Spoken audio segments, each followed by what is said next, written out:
કંબોલીથી કોઠી વાતરસાને જોડતો માર્ગ અતિ બિસ્માર બનતા વાહન ચાલકો પરેશાન।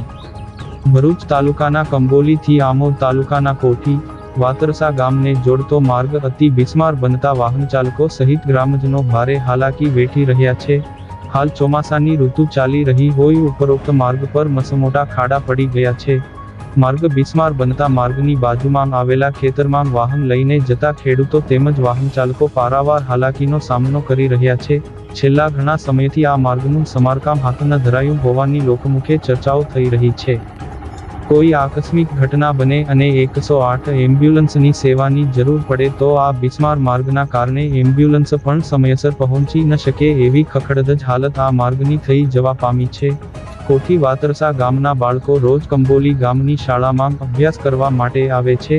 તે બાળકો પણ માર્ગ બિસ્માર બનતા શાળાએ સમયસર પહોંચી શકતા નથી। માર્ગ પર ઠેર ઠેર મસમોટા ખાડાઓમાં વરસાદી પાણી ભરાઈ રહેતા કોઈ મોટો અકસ્માત સર્જાશે તો જવાબદાર કોણ? એવી પણ લોકમુખે ચર્ચાઓ થઈ રહી છે। માર્ગ મકાન વિભાગ દ્વારા બિસ્માર બનેલા માર્ગનું સમારકામ હાથ ધરવામાં આવે એવી લોકમાંગ ઉઠવા પામી છે।